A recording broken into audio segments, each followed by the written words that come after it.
Speaker అధికార పక్షం తీసుకోవాలి, డిప్యూటీ స్పీకర్ ప్రతిపక్షం తీసుకోవాలి.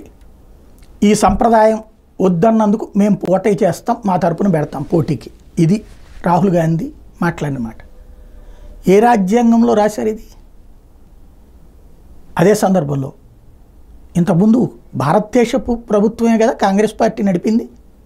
మన్మోహన్ సింగ్ గారు 10 ఏళ్ళు ఉంది కాంగ్రెస్ తరపునే కదా.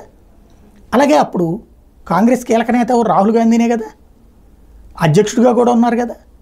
మరి ఆ రోజున బీజేపీ వాళ్ళని పిలిచి మీరు డిప్యూటీ స్పీకర్ తీసుకోండి, మేము స్పీకర్ తీసుకుంటామని ఎప్పుడన్నా చెప్పారా? స్పీకర్ పదవికి సంబంధించి ఇచ్చారా ఛాన్సు? అప్పుడు బీజేపీ వాళ్ళు అడిగేవాళ్ళు. ఇక్కడ విచిత్రం వల్ల వాళ్ళు అడిగేవాళ్ళు, వీళ్ళు ఇచ్చేవాళ్ళు కాదు. ఇప్పుడు వీళ్ళు అడుగుతున్నారు, వాళ్ళు ఎవరు, అంతే తేడా. సంప్రదాయం అనేది మనం పవర్లో ఉన్నప్పుడు ఇచ్చి మనం పవర్లో లేనప్పుడు అడిగితే అది హక్కు అవుతుంది.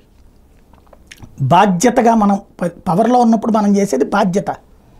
ఆ బాధ్యత నిర్వర్తించి పవర్ దిగిపోయాక మనం అడిగేందుకు హక్కు ఉంటుంది.